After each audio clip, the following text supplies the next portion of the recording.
You are lying down. The room is dark. Outside, the rain falls in a steady, gentle rhythm. There is nothing you need to do right now. Nothing you need to think about. Tonight, we are going to read a document together. It is a very old document. It is from the 18th century. The name of the document is long. Do not worry about remembering it. Just let the sounds of the words wash over you.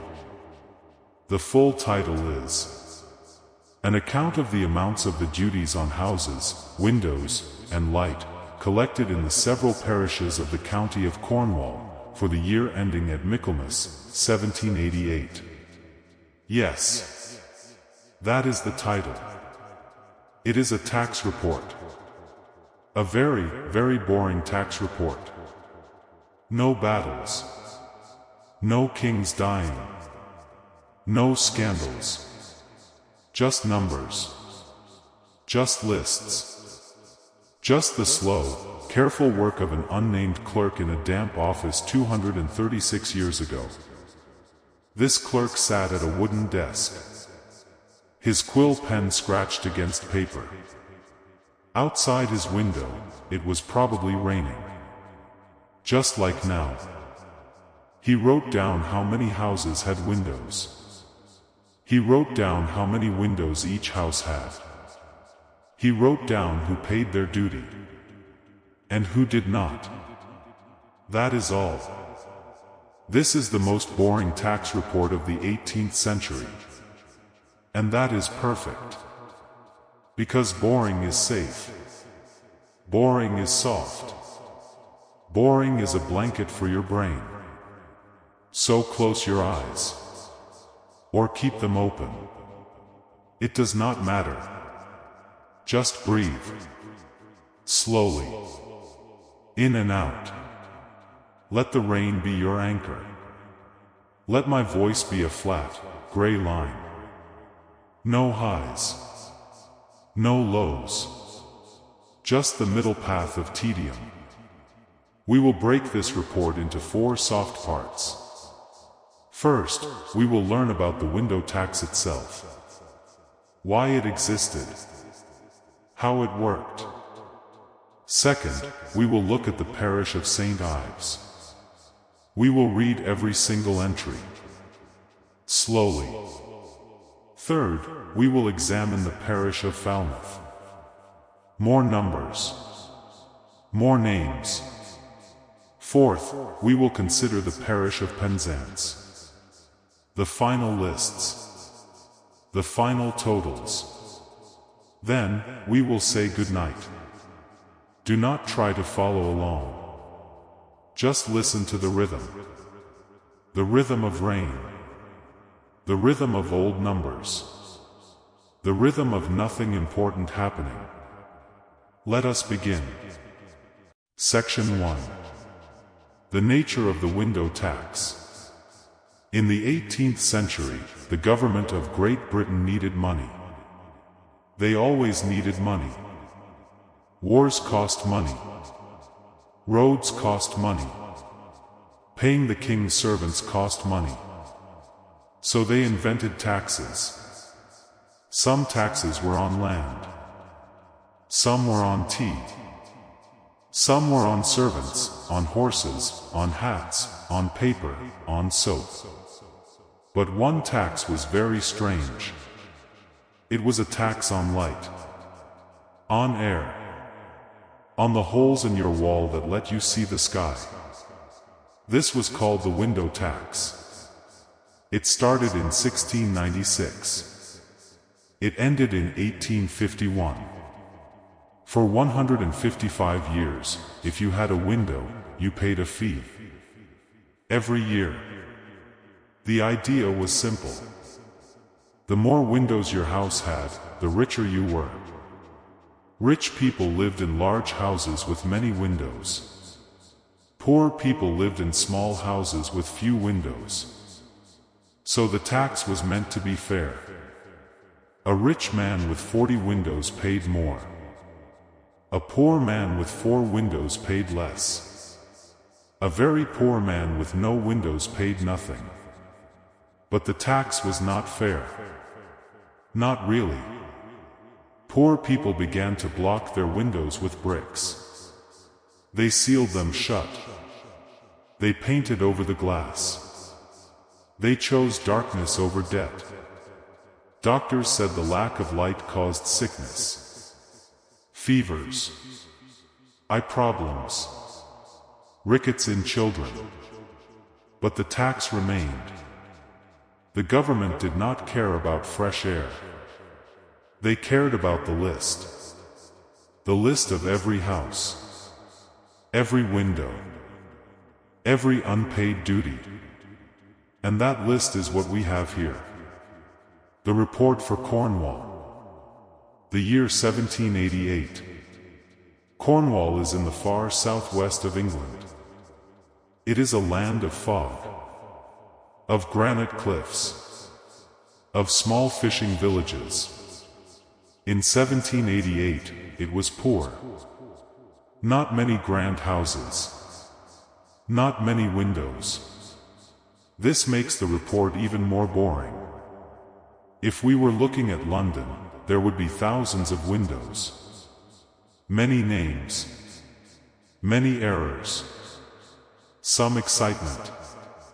But this is Cornwall. The rain there is soft. The hills are gray. The people moved slowly.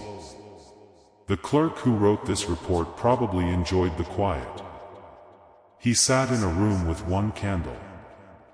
He had no wife, no children, no dog, just paper, just ink, just the long, patient work of copying numbers from one page to another.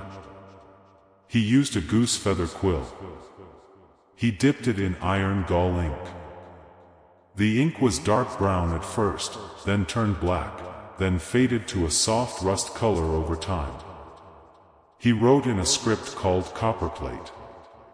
Every letter was the same size. Every space was even. There were no mistakes. If he made a mistake, he started over.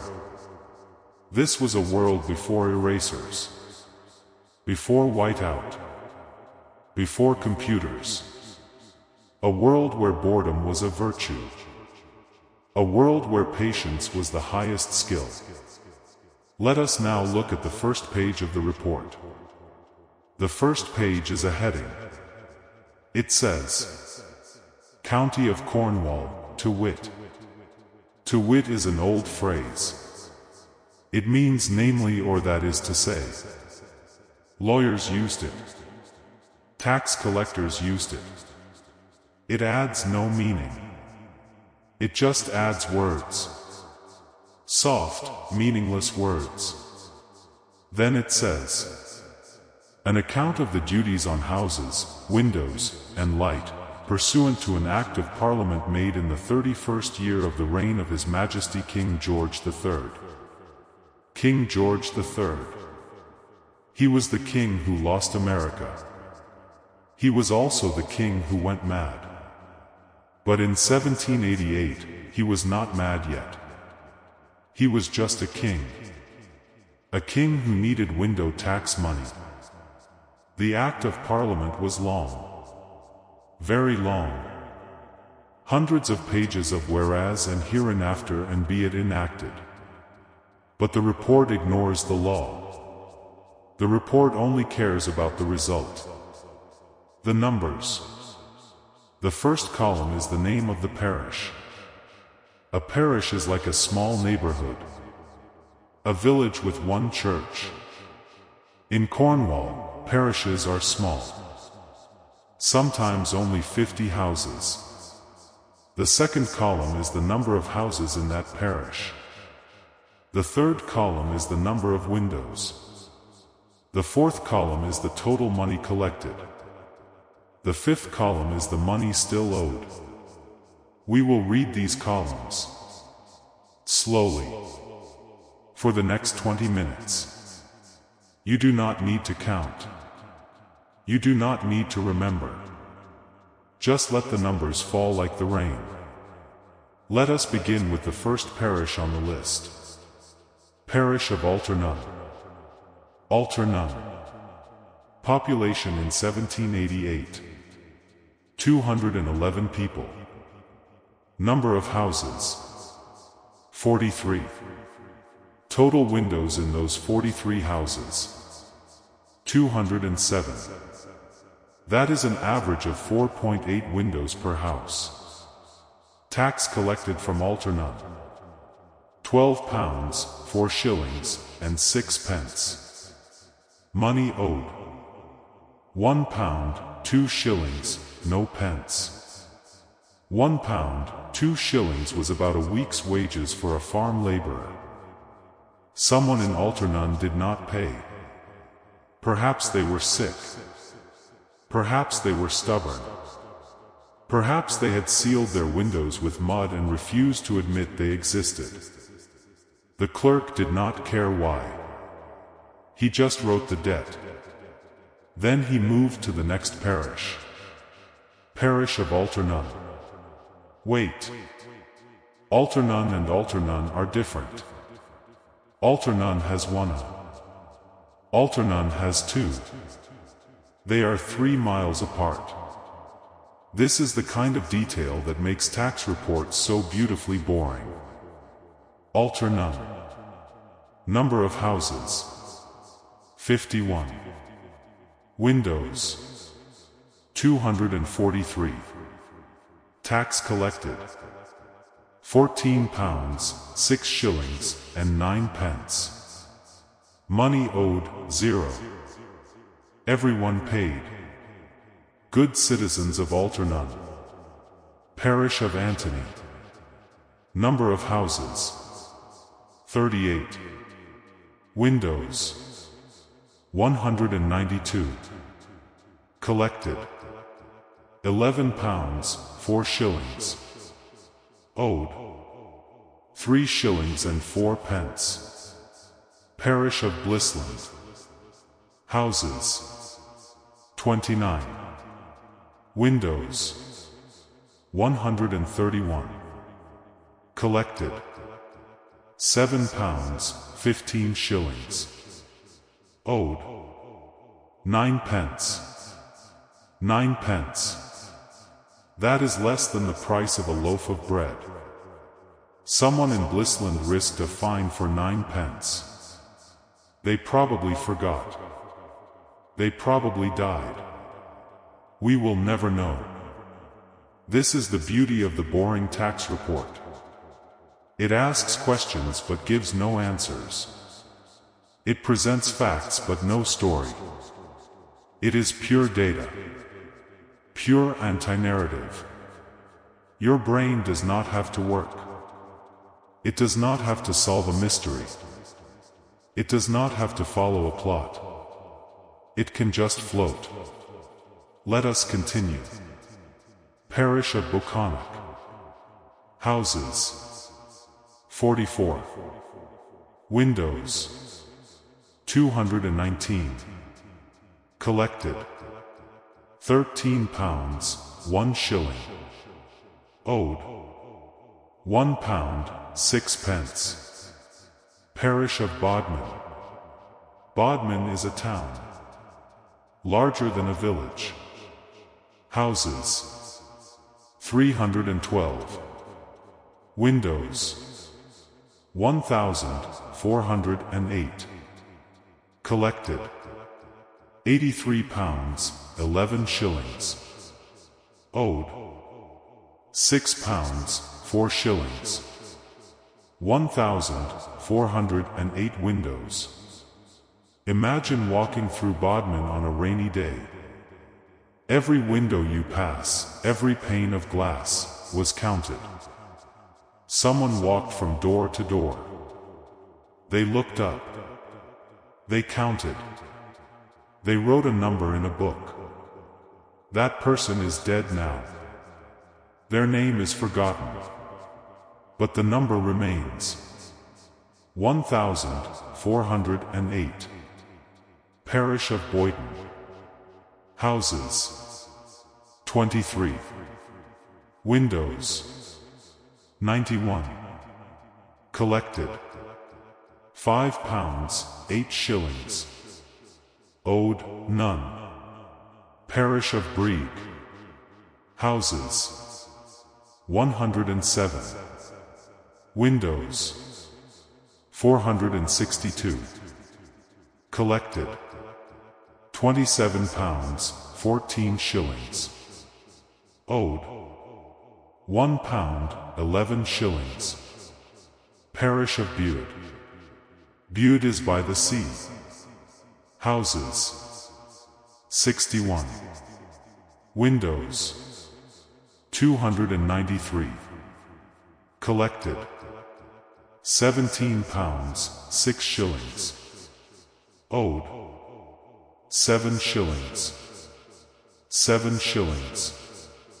That is a small debt. A debt of silence. We have covered 12 parishes. There are 147 more in this report. We will not read all of them tonight. That would take 8 hours. And you need sleep. Instead, we will focus on 3 parishes in detail. St. Ives, Falmouth, Penzance. These are coastal towns. Fishing towns. The wind blows strong there. The windows face the Atlantic. Let us turn to Section 2. Section 2. The Parish of St. Ives. St. Ives is a small fishing port on the north coast of Cornwall. Today it is full of artists and tourists. But in 1788, it was full of fish. Pilchards, mostly. And fishermen. And their wives. And their many, many children.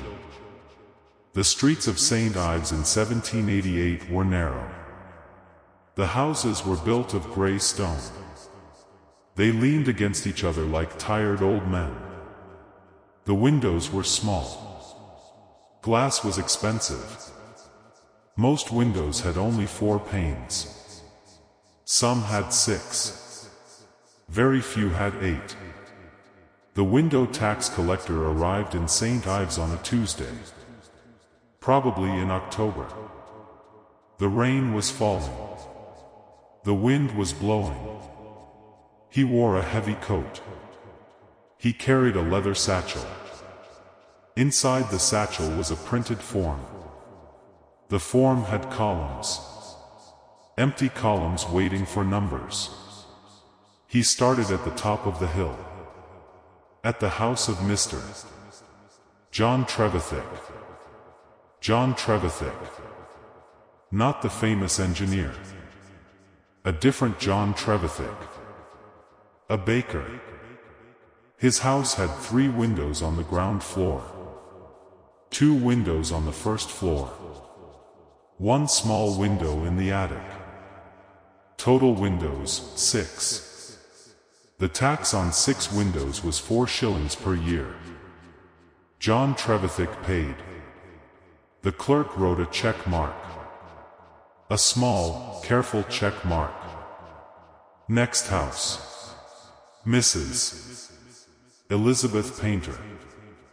Widow. Her house had 5 windows. 2 on the ground floor. 2 upstairs. 1 in the stairwell. Total windows, 5. Tax. 3 shillings and 6 pence. She paid. Next house. Mr. William Hosking. Fisherman. His house had 4 windows. All on the ground floor.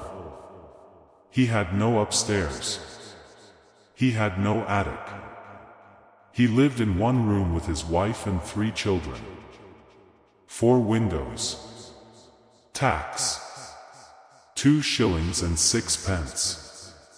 He paid. Next house. Mr.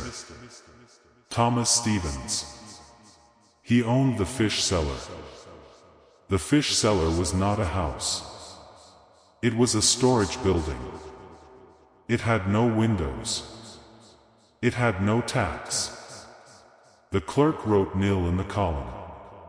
Nil. A soft, round word. Nil.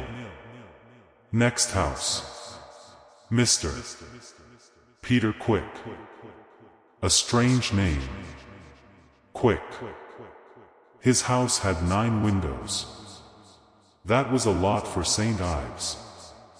9 windows meant he was wealthy. Maybe a merchant. Maybe a ship owner. Tax on 9 windows. 7 shillings. He paid. The clerk continued down 4 Street. The rain tapped on his hat. He did not hurry. Hurry leads to mistakes. Mistakes lead to fines. He was paid by the day, not by the house. So he moved slowly. House of Mr. Richard Bennett's. 7 windows. Tax. 5 shillings. Paid. House of Mr. John Richards. 4 windows. Tax. 2 shillings and 6 pence. Paid. House of Mr. James Harry. 3 windows. Tax. 1 shilling and 8 pence. Paid. House of Mr. Nicholas Matthews. 8 windows. Tax. 6 shillings. Paid. House of Mr. William Edwards. 10 windows. Tax. 8 shillings. Paid. House of Mrs. and Stevens. 5 windows. Tax. 3 shillings and 6 pence. She did not pay. The clerk wrote a small O next to her name. O for owed. Then he wrote the amount. 3 shillings and 6 pence. He did not knock. He did not ask why. He just wrote the O. House of Mr. John Noy. 4 windows. Paid. House of Mr. Samuel Cocking. 11 windows. That was the most so far. 11 windows. Tax. 10 shillings. Paid. House of Mr. Hugh Rowe. 2 windows. Tax. 1 shilling. Paid. House of Mr. William Carney. 5 windows. Paid. House of Mr. John Angwin. 6 windows. Paid. House of Mr. Thomas Perry. 3 windows. Paid. House of Mr. Richard Trahella. 7 windows. Owed. 5 shillings. House of Mr. John Bennett's. 4 windows. Paid. House of Mr. James Martin. 6 windows. Paid. House of Mr. William Thomas. 8 windows. Owed. 6 shillings. The clerk reached the end of 4 Street. He had visited 47 houses. He had counted 213 windows. He had collected £12, 9 shillings, and 4 pence. He had recorded £1, 14 shillings, and 6 pence in unpaid duties. Then he walked to Back Street. Back Street was poorer. The houses were smaller. The windows were fewer. House of Mr. John Mitchell. 1 window. Tax. 8 pence. Paid. House of Mrs. Mary Kessel. 1 window. Paid. House of Mr. William Roberts. 2 windows. Paid. House of Mr. Peter Williams. 1 window. Owed. 8 pence. House of Mr. John Harvey. 0 windows. Nil. A house with no windows. That is hard to imagine. But it was common. The poorest people lived in rooms with only a door. No light from the outside except when the door was open. On rainy days, they sat in darkness. They cooked in darkness. They slept in darkness. The tax collector did not feel sad. He did not feel angry. He felt nothing. He wrote nil and moved on. House of Mr. James Hollow. 2 windows. Paid. House of Mrs. Grace Trembeth. 1 window. Paid. House of Mr. John Tonkin. 3 windows. Paid. House of Mr. William Oates. 2 windows. Paid. House of Mr. Thomas Berryman. 1 window. Owed. House of Mr. Richard Tredrea. 0 windows. Nil. House of Mr. John Hollow. 1 window. Paid. House of Mrs. Elizabeth Harry. 2 windows. Paid. House of Mr. William Angove. 1 window. Paid. House of Mr. John Edwards. 3 windows. Paid. House of Mr. Nicholas Trevorrow. 1 window. Owed. House of Mr. Henry Quick. 2 windows. Paid. House of Mr. John Pratt. 1 window. Paid. Yes. Crap. That was his name. John Pratt. He had 1 window. He paid his 8 pence. He is remembered only for this. A name. A window. A payment. The clerk finished Back Street. Then he walked to the Dyje. The Dyje was the poorest lane in St. Ives. The houses were made of salvaged wood and stone. They had no numbers. The people had no surnames. The clerk wrote only their first names. Or their nicknames. Blind Tom. 1 window. Nil. Blind Tom did not need a window. He could not see it anyway. Lame Betty.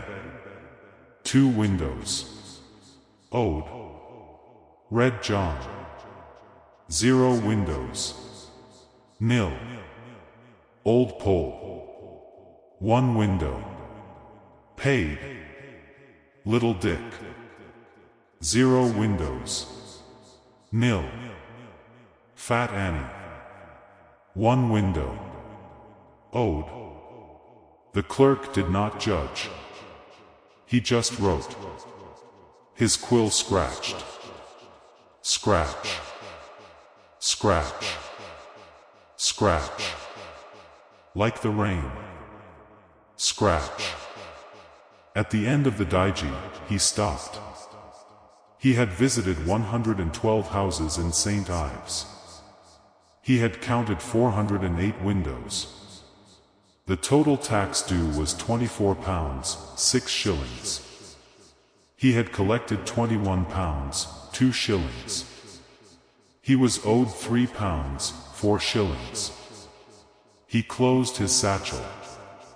He walked to the inn. He ordered a cup of small beer. He sat by the fire. He listened to the rain. Tomorrow, he would go to Falmouth. And we will go with him. In Section 3. Section 3. The Parish of Falmouth. Falmouth is different from St. Ives. St. Ives is a fishing village. Falmouth is a port. A real port. Ships from London.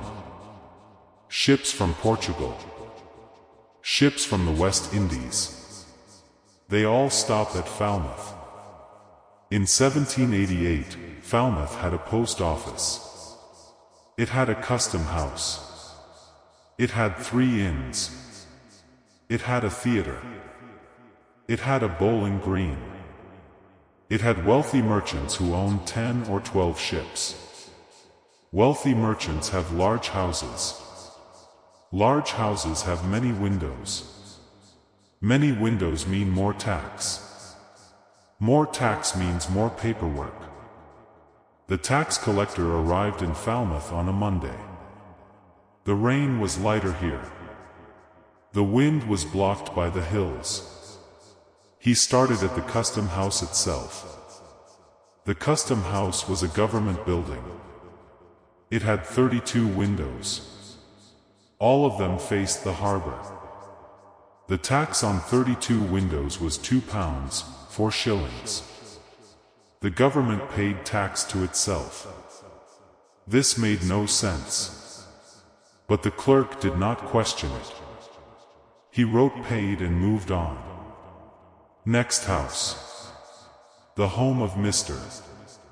John Fox. Mr. Fox was a merchant. His house had 24 windows.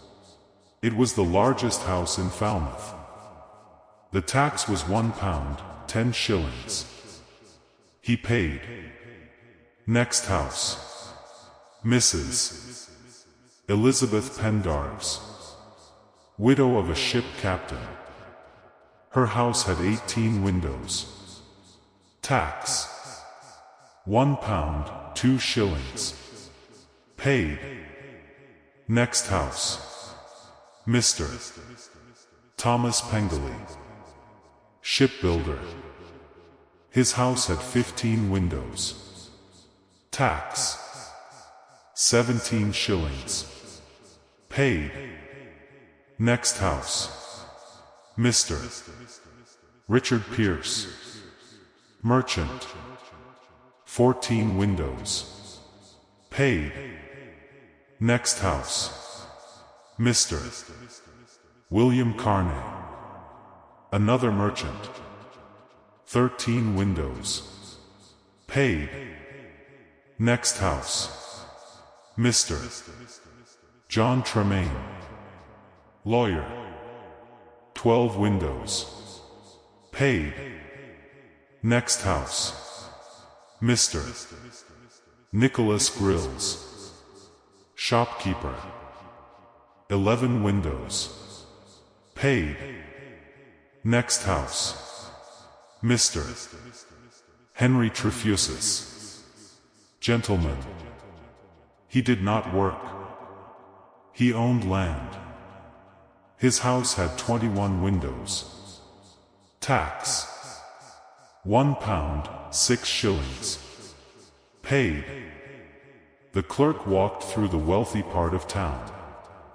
Church Street, Arwenack Street, High Street. Every house had at least 10 windows. Every householder paid. No debts. No excuses. Falmouth's rich were honest, or afraid of the fine. But Falmouth also had poor people. They lived near the docks, in alleys with names like Muddy Lane and Rope Walk. The clerk went there next. Muddy Lane. House of Mr. John Opie, fisherman.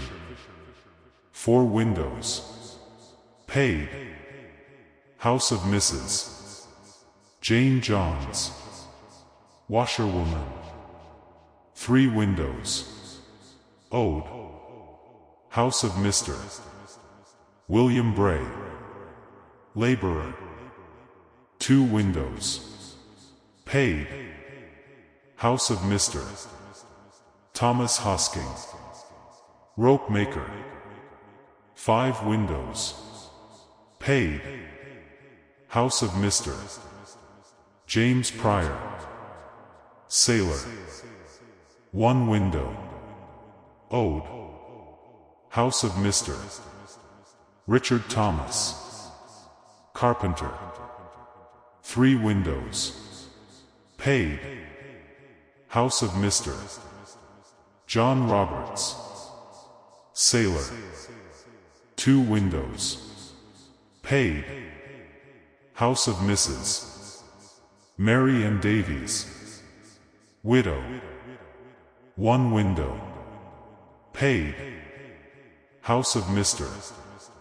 Peter Williams, fisherman. 4 windows. Ode. House of Mr. William Johns, laborer. 0 windows. Nil. Rope Walk. House of Mr. Nicholas Harris, sail maker. 6 windows. Paid. House of Mr. John Richards, cooper. 3 windows. Paid. House of Mr. Thomas Williams, shoemaker. 4 windows. Ode. House of Mr. Edward Johns, blacksmith. 5 windows. Paid. House of Mr. William Simons, tailor. 2 windows. Paid. House of Mrs. Catherine Oates, widow. 1 window. Paid. House of Mr. John Trujillo, fisherman. 3 windows. Ode. House of Mr. Richard Angwin, laborer. 0 windows. Nil. House of Mr. James Bennetts, sailor. 2 windows. Paid. House of Mr. William Hollow, fisherman. 1 window. Paid. The clerk reached the end of Rope Walk. He had visited 204 houses in Falmouth. He had counted 1,106 windows. The total tax due was £63, 8 shillings. He had collected £59, 11 shillings. He was owed £3, 17 shillings. He stopped at a house on Quay Street. It was the house of Mr. Samuel Martin. Mr. Martin was not rich. He was not poor. He was a clerk, just like our tax collector. Mr. Martin's house had 7 windows. The tax was 4 shillings. Mr. Martin was not home. The tax collector left a note. A small piece of paper folded under the door. The note said, "Please remit 4 shillings for window duty at your earliest convenience." That note is gone now. Burned. Lost. Forgotten. But the memory of it lives here. In this script, in this moment, the tax collector finished his work in Falmouth at 4 o'clock in the afternoon. The rain had stopped. The sun came out. Gray clouds parted. Weak yellow light fell on the wet streets. The windows of Falmouth glowed. Each pane of glass reflected the sky. The clerk did not look at the sky. He looked at his numbers. He added them twice. Then a third time. The totals matched. He closed his book. Tomorrow, Penzance. But tonight, he slept. And you are sleeping too. Your eyes are heavy. Your breathing is slow. The rain is still falling. It has been falling for 300 years. It will fall forever. Let us go to section 4. The final parish. Penzance. Section 4. The parish of Penzance. Penzance is at the far western tip of Cornwall. Beyond it, nothing but the Atlantic Ocean. In 1788, Penzance was a market town. Farmers came on Thursdays to sell cattle and corn. Fishermen sold pilchards. Merchants sold cloth and iron and salt. Penzance had more houses than St. Ives. Fewer than Falmouth. But the houses here were older. Many had been built in the 1600s. The windows were small. The glass was thick and green and wavy. You could not see through it clearly. Only shapes. Only shadows. The tax collector arrived in Penzance on a Friday. The rain was steady. A gray curtain from the sky to the sea. He started at Market Jew Street. The main street. The street with the most windows. House of Mr. John Batten. Merchant. 14 windows. Paid. House of Mr. William Borlace. Gentleman. 16 windows. Paid. House of Mrs. Grace Thomas. Widow. 11 windows. Owed. 12 shillings. House of Mr. Richard Cornish. Baker. 8 windows. Paid. House of Mr. Thomas Giddy. Surgeon. 13 windows. Paid. House of Mr. John Matthews. Grocer. 9 windows. Paid. House of Mr. Henry Quick. Another Henry Quick. Different from St. Ives, apothecary. 10 windows. Paid. House of Mr. William Veal. Blacksmith. 6 windows. Paid. House of Mr. Nicholas Madern.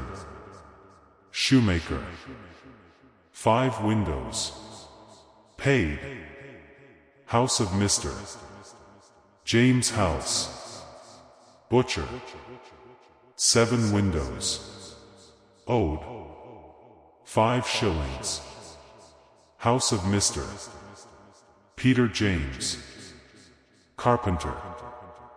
4 windows. Paid. House of Mr. Thomas Stevens. Fisherman.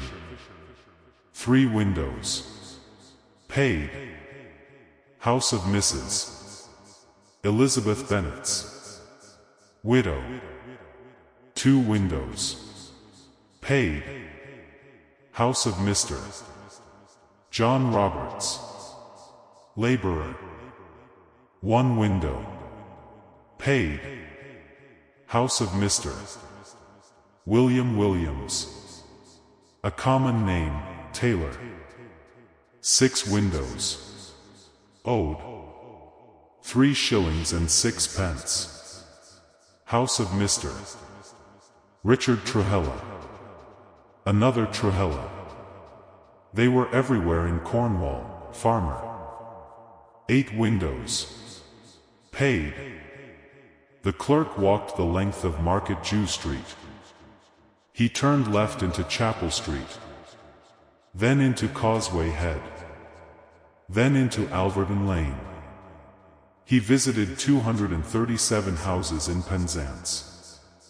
He counted 1,014 windows. The total tax due was £58, 2 shillings.